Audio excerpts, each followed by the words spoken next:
Doctor Rupon, আপনারা দুজন একটু আসুন, আমি পেশেন্টের সাথে একটু একা কথা বলতে চাই।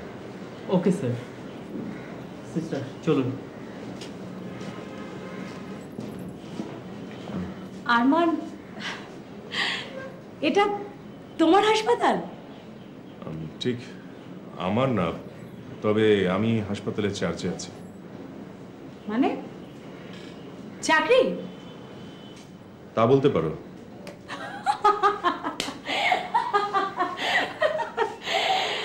ঢাকা মেডিকেলের ব্রিলিয়েন্ট স্টুডেন্ট, দেশ সেবক, সমাজ সেবক আরমান চাকরি করছে।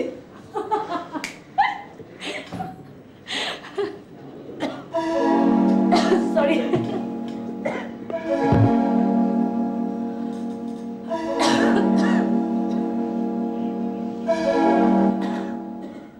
শিউলি? শিউলি নয়, আমি এখন জয়া, মিস জয়া চৌধুরী। জয়া চৌধুরী? ওটাই আমার প্রফেশনাল নেম। আমি এখন সেই জয়া চৌধুরী যার একটু সান্নিধ্য পাওয়ার জন্যে তোমাদের এই সোসাইটির ভোগবাদী মানুষগুলো তাদের সঞ্চিত টাকা, গাড়ি, বাড়ি সব কিছু আমার পায়ে নজরানা দেয়। তাহলে বলতে হয় সুখের পায়রা এখন তোমার হাতের মুঠোয়। হ্যাঁ, কেন বিশ্বাস হচ্ছে না বুঝি?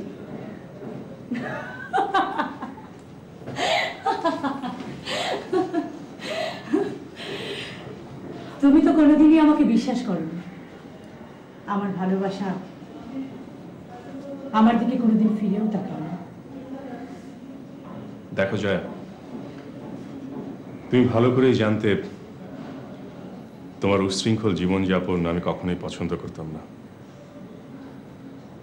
আর বাড়ি গাড়ি টাকার মোহ আমার কোনো কালেই ছিল না। তোমার মোহ ছিল বস্তা পচা সেকেলে আদর্শের প্রতি, আর সেই আদর্শে আসক্ত জলের প্রতি। জলের কথা থাক, তুমি তোমার কথা ভাবো। আমার কথা নতুন করে ভাববার মতো কিচ্ছু নেই, বেশ আছি। আচ্ছা ডক্টর, বলো তো এখানে আমাকে আর কতদিন থাকতে হবে?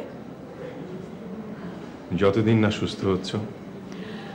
আমার কিন্তু এরকম জ্বর আগেও মাঝে মধ্যে হয়েছে, অবশ্য মাঝে মধ্যে। তবে এবারকার মতো নয়, এবারের টেম্পারেচারটা একটু বেশি, আর সে কারণেই এখানে থাকতে একদম ভালো লাগছে না। বল না প্লিজ, কবে ছাড়া পাবো? জানি না, তবে তবে তোমার ওই গাড়ি বাড়ি অর্থবিত্ত তোমার খুব ক্ষতি করে ফেলেছে শিউলি, খুব ক্ষতি করেছে। গাড়ি বাড়ি অর্থবিত্ত আমার ক্ষতি করেছে নাকি হিংসে হচ্ছে? হিংসা নয়, তোমার জন্য কষ্ট হচ্ছে। কষ্ট আমার জন্যে? স্ট্রেঞ্জ। মিস জয়া চৌধুরী, তোমার শরীরের রক্তে এমন এক বিষের অস্তিত্ব পাওয়া গেছে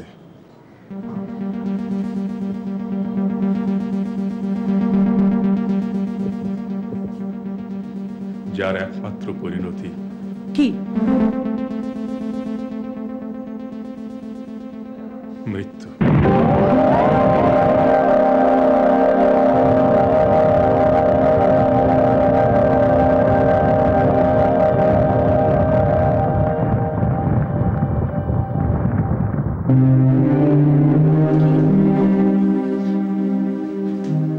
কি বললেন হারমান?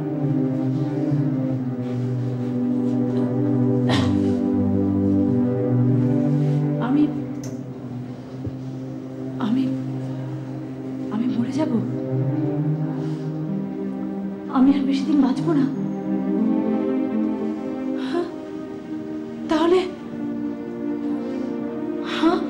আমার এত গাড়ি বাড়ি ব্যাংক ব্যালেন্স এসব এসব কি হবে? এত সুন্দর পৃথিবী এসব সব সব মিথ্যে হয়ে যাবে।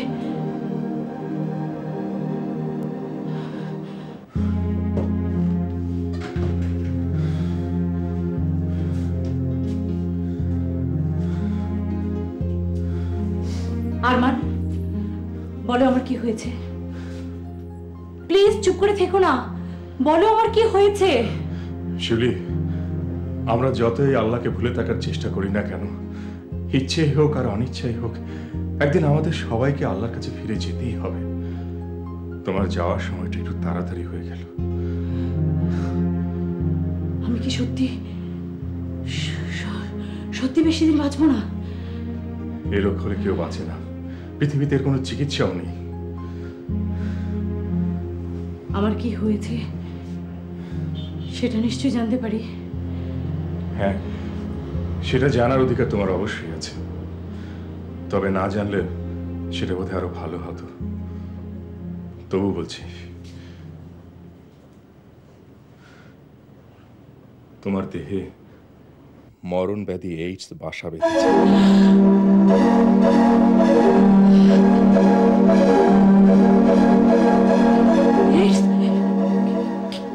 কি বলছো?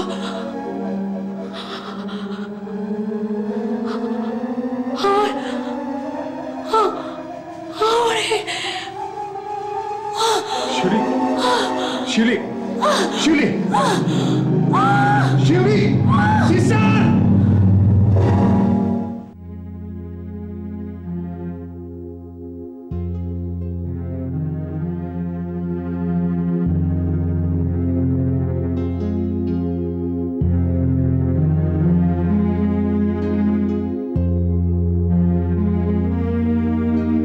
এখন কেমন লাগছে শিউলি? ভালো।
এইডস ঠেকাতে হবে।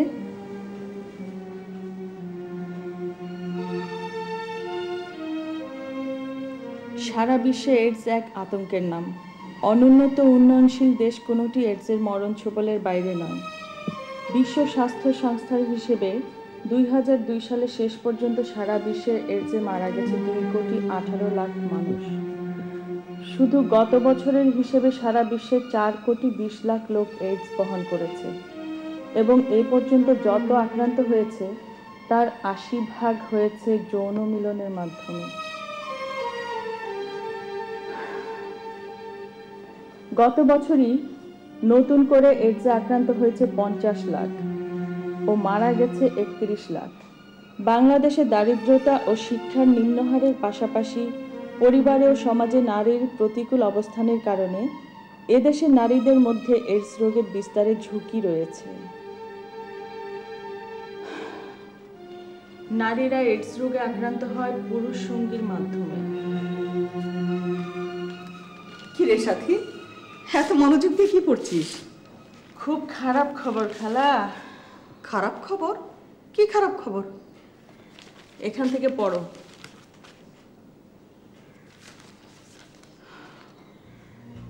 National AIDS and STD programme জানিয়েছে 2002 সালের 31 ডিসেম্বর পর্যন্ত বাংলাদেশে এইচআইভি বহনকারীর সংখ্যা 248 জন। এদের মধ্যে এইডসে আক্রান্ত হয়েছে 26 জন, মারা গেছে 20 জন।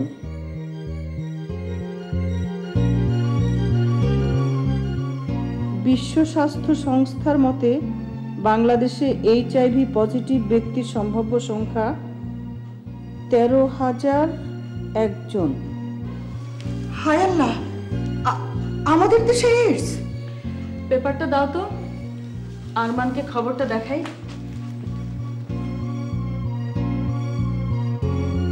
আল্লাহই জানে এটা আবার কোন পাপের শাস্তি।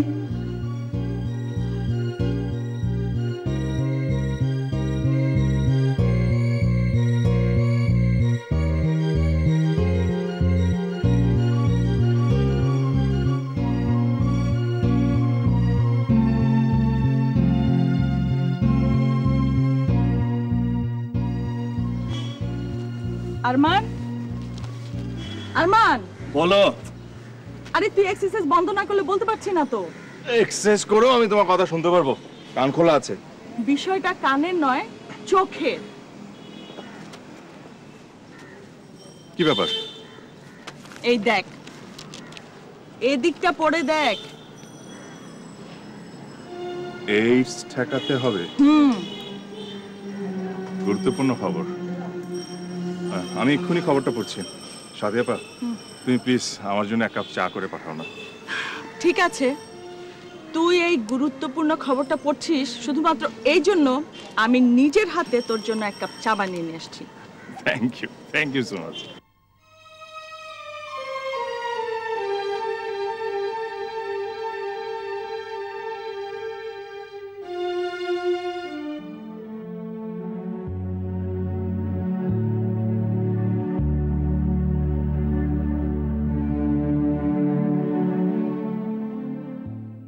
বিশ্ব স্বাস্থ্য সংস্থার এইডস কার্যক্রম বিশেষজ্ঞ ডক্টর মিশেল মার্শাল বাংলাদেশে এইডসের প্রকোপ সম্পর্কে বলেছেন, এই ঘাতক ব্যাধি প্রতিরোধ ও নিরাময়ে কোনো সহজ পন্থা নেই, কোনো টিকা নেই, কোনো চিকিৎসা নেই।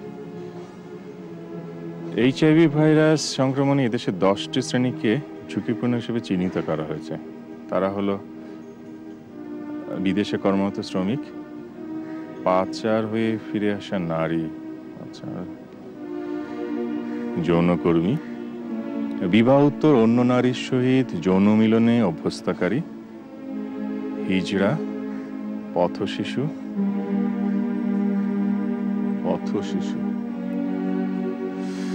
পেশাদার রক্তদাতা, পুরুষ সমকামী, সূচের সাহায্যে মাদকদ্রব্য ব্যবহারকারী এবং ট্রাক ড্রাইভার। আশ্চর্য, এত দ্রুত আমাদের দেশে এইডস ছড়িয়ে পড়ছে। কিরে, এত গম্ভীর হয়ে গেলি যে? নে ধর, চা খা।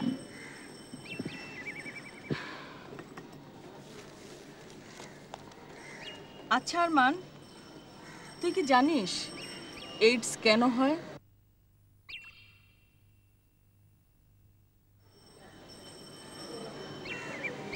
জানি।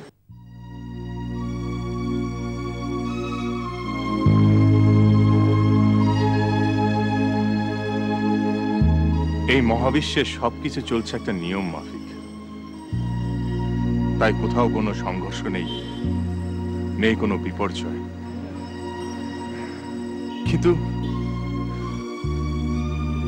সমস্যা হচ্ছে মানুষকে নিয়ে। মানুষ পার্থিব জীবনের ধোকায় পড়ে প্রতিনিয়ত নিয়ম ভঙ্গ করছে, তাই প্রতিনিয়ত কোনো না কোনো বিপর্যয়ের সম্মুখীন হচ্ছে। এইডস এমন একটি বিপর্যয়ের ফল। তুই কি বলতে চাচ্ছিস এইডস মানুষেরই? হ্যাঁ, এইডস এর জন্য মানুষ নিজেই দায়ী। মানুষ যদি স্রষ্টার নিয়ম মাফিক পবিত্র বৈবাহিক জীবনযাপন করত, তাহলে তো এইডস এর মতো মরণ ব্যাধি সৃষ্টি হতো না। আল্লাহ তো বলেই দিয়েছে, জলে স্থলে যত বিপর্যয় সব মানুষের হাতের কামাই। তার মানে তুই বলতে চাচ্ছিস এইডস এর মূল কারণ হলো বৈবাহিক সম্পর্ক ছাড়া নারী পুরুষের মিলিত হওয়া? পত্রিকার রিপোর্ট দেখেও বোঝো না?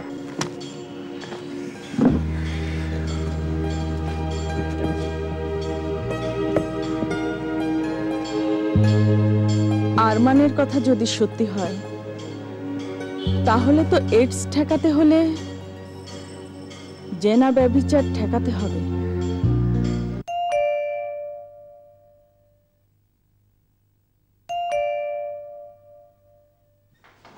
কে বুয়া? আসসালামু আলাইকুম। ওয়ালাইকুম আসসালাম। আপনাকে ঠিক চিনলেন না তো? না চেনারই কথা। আমি আরমানের বড় বোন। বড় বোন? আরমানের কোনো বোন আছে বলে তো জানতাম না। আমি ওর খালাতো বোন। ও তাই বলুন। আমি তোমাকে তুমি করে বলছি, কিছু মনে করছো না তো?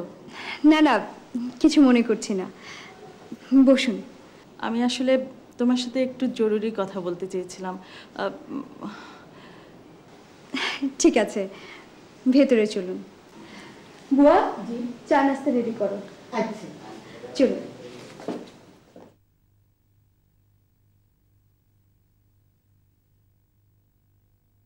প্লিজ। এসবের আর কি দরকার ছিল হাজির সাহেব?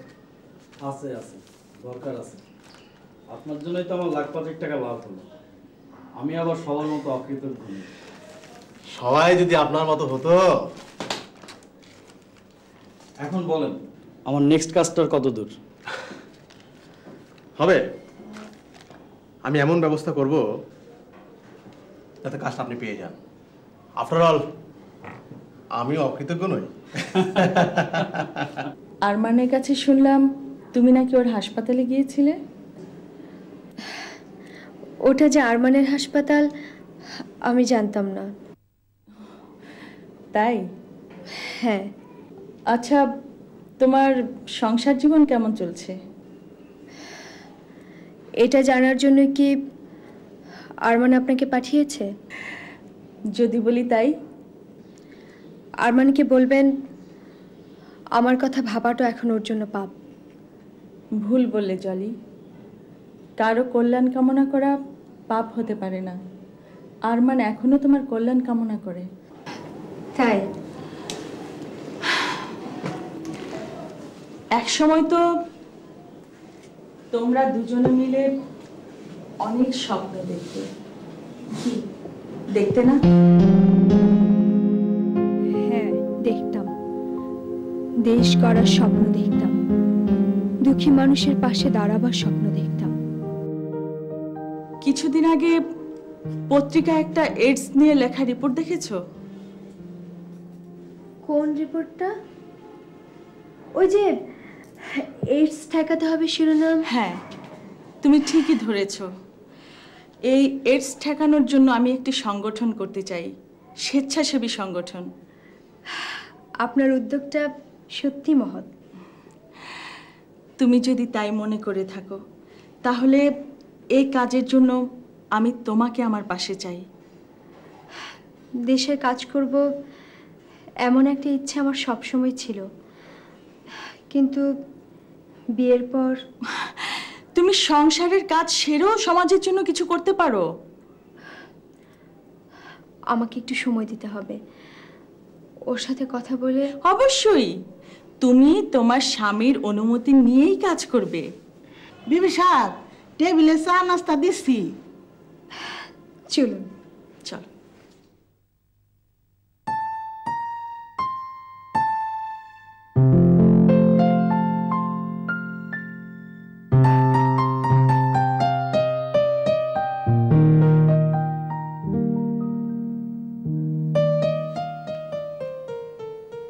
খালা, কি এত ভাবছো? ভাবছি তোর মতো যদি শান্ত সুন্দর একটা মেয়ে পেতাম, তাহলে আরমানের বউ করে এই ঘর আলোকিত করতে, তাই তো? হ্যাঁ হ্যাঁ। আমি তো অনেক মেয়েই দেখেছি, কিন্তু আচ্ছা তুই তো মেয়েদের সংগঠন করেছিস, অনেক মেয়ের সাথে তোর জানাশোনা আছে। দেখ না, ওর মধ্যে থেকে আরমানের জন্য যদি একটা মেয়ে পাওয়া যায়। আমি না হয় মেয়ে দেখে দিলাম, কিন্তু তোমার ছেলে বিয়ে করবে কিনা সেটা আগে জেনে নাও। তুই আগে তো মেয়ে দেখ, তারপর আরমানের ব্যাপারটা আমি দেখব। ঠিক আছে।